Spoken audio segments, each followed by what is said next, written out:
Pride and Prejudice, by Jane Austen, Chapter 21. The discussion of Mr. Collins's offer was now nearly at an end, and Elizabeth had only to suffer from the uncomfortable feelings necessarily attending it, and occasionally from some peevish allusions of her mother. As for the gentleman himself, his feelings were chiefly expressed, not by embarrassment or dejection, or by trying to avoid her, but by stiffness of manner and resentful silence. He scarcely ever spoke to her, and the assiduous attentions which he had been so sensible of himself were transferred for the rest of the day to Miss Lucas, whose civility in listening to him was a seasonable relief to them all, and especially to her friend. The morrow produced no abatement of Mrs. Bennet's ill humour or ill health. Mr. Collins was also in the same state of angry pride. Elizabeth had hoped that his resentment might shorten his visit, but his plan did not appear in the least affected by it. He was always to have gone on Saturday, and to Saturday he meant to stay. After breakfast the girls walked to Meryton to inquire if Mr. Wickham were returned, and to lament over his absence from the Netherfield ball. He joined them on their entering the town, and attended them to their aunt's, where his regret and vexation, and the concern of everybody, was well talked over. To Elizabeth, however, he voluntarily acknowledged that the necessity of his absence had been self-imposed. "I found," said he, "that as the time drew near that I had better not meet Mr. Darcy, that to be in the same room, the same party with him for so many hours together, might be more than I could bear, and that scenes might arise unpleasant to more than myself." She highly approved his forbearance, and they had leisure for a full discussion of it, and for all the commendation which they civilly bestowed on each other, as Wickham and another officer walked back with them to Longbourn, and during the walk he particularly attended to her. His accompanying them was a double advantage. She felt all the compliment it offered to herself, and it was most acceptable as an occasion of introducing him to her father and mother. Soon after their return a letter was delivered to Miss Bennet. It came from Netherfield. The envelope contained a sheet of elegant little hot-pressed paper, well covered with a lady's fair flowing hand, and Elizabeth saw her sister's countenance change as she read it, and saw her dwelling intently on some particular passages. Jane recollected herself soon, and putting the letter away tried to join with her usual cheerfulness in the general conversation. But Elizabeth felt an anxiety on the subject which drew off her attention even from Wickham, and no sooner had he and his companion taken leave than a glance from Jane invited her to follow her upstairs. When they had gained their own room, Jane, taking out the letter, said, "This is from Caroline Bingley. What it contains has surprised me a good deal. The whole party have left Netherfield by this time, and are on their way to town, and without any intention of coming back again. You shall hear what she says." She then read the first sentence aloud, which comprised the information of their having just resolved to follow their brother to town directly, and of their meeting to dine in Grosvenor Street, where Mr. Hurst had a house. The next was in these words: "I do not pretend to regret anything I shall leave in Hertfordshire, except your society, my dearest friend. But we will hope at some future period to enjoy many returns of that delightful intercourse we have known, and in the meanwhile may lessen the pain of separation by a very frequent and most unreserved correspondence. I depend on you for that." To these high-flown expressions Elizabeth listened with all the insensibility of distrust, and though the suddenness of their removal surprised her, she saw nothing in it really to lament.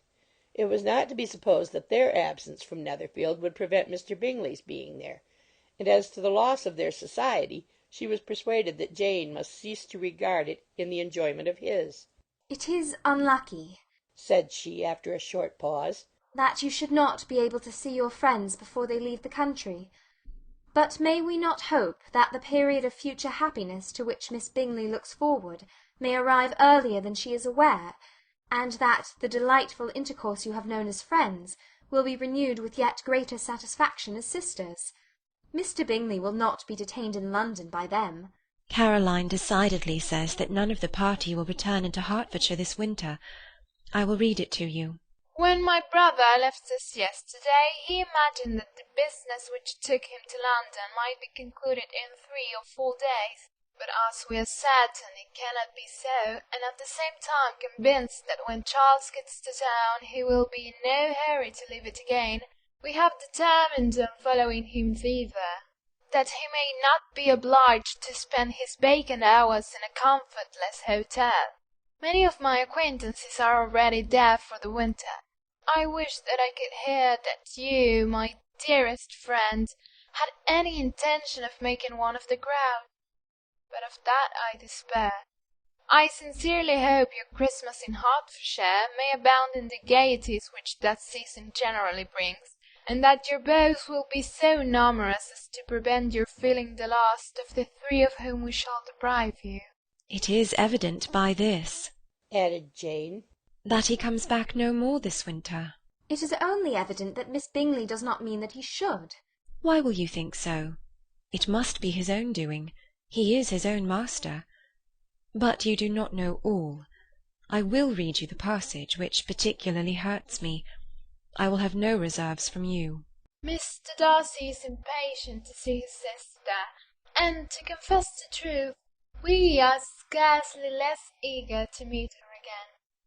I really do not think Georgiana Darcy has her equal for beauty, elegance, and accomplishments, and the affection she inspires in Louisa and myself is heightened into something still more interesting, from the hope we dare entertain of her being hereafter our sister. I do not know whether I ever before mentioned to you my feelings on this subject, but I will not leave the country without confiding them, and I trust you will not esteem them unreasonable. My brother admires her greatly already. He will have frequent opportunity now of seeing her on the most intimate footing. Her relations all wish the connection as much as his own, and a sister's partiality is not misleading me, I think, when I call Charles most capable of engaging any woman's heart, with all the circumstances to favour an attachment, and nothing to prevent it. Am I wrong, my dearest Jane, in indulging the hope of an event which will secure the happiness of so many? What do you think of this sentence, my dear Lizzie? said Jane as she finished it. Is it not clear enough? Does it not expressly declare that Caroline neither expects nor wishes me to be her sister, that she is perfectly convinced of her brother's indifference, and that if she suspects the nature of my feelings for him, she means most kindly to put me on my guard? Can there be any other opinion on the subject? Yes, there can, for mine is totally different. Will you hear it? Most willingly. You shall have it in a few words. Miss Bingley sees that her brother is in love with you, and wants him to marry Miss Darcy. She follows him to town in hope of keeping him there, and tries to persuade you that he does not care about you. Jane shook her head. Indeed, Jane, you ought to believe me. No one who has ever seen you together can doubt his affection. Miss Bingley, I am sure, cannot. She is not such a simpleton. Could she have seen half as much love in Mr. Darcy for herself, she would have ordered her wedding clothes. But the case is this. We are not rich enough or grand enough for them, and she is the more anxious to get Miss Darcy for her brother, from the notion that when there has been one intermarriage, she may have less trouble in achieving a second, in which there is certainly some ingenuity, and I dare say it would succeed if Mr. Berg were out of the way. But, my dearest Jane, you cannot seriously imagine that because Miss Bingley tells you her brother greatly admires Miss Darcy, he is in the smallest degree less sensible of your merit than when he took leave of you on Tuesday, or that it will be in her power to persuade him that, instead of being in love with you, he is very much in love with her friend. If we thought alike of Miss Bingley, replied Jane, your representation of all this might make me quite easy. But I know the foundation is unjust. Caroline is incapable of wilfully deceiving anyone, and all that I can hope in this case is that she is deceiving herself. That is right. You could not have started a more happy idea, since you will not take comfort in mine. Believe her to be deceived by all means. You have now done your duty by her, and must fret no longer. But, my dear sister, can I be happy, even supposing the best, in accepting a man whose sisters and friends are all wishing him to marry elsewhere? You must decide for yourself, said Elizabeth. And if, upon mature deliberation, you find that the misery of disobliging his two sisters is more than equivalent to the happiness of being his wife, I advise you by all means to refuse him. How can you talk so? said Jane, faintly smiling. You must know that though I should be exceedingly grieved at their disapprobation, I could not hesitate. I did not think you would, and that being the case, I cannot consider your situation with much compassion. But if he returns no more this winter, my choice will never be required. 1,000 things may arise in 6 months. The idea of his returning no more Elizabeth treated with the utmost contempt. It appeared to her merely the suggestion of Caroline's interested wishes, and she could not for a moment suppose that those wishes, however openly or artfully spoken, could influence a young man so totally independent of every one.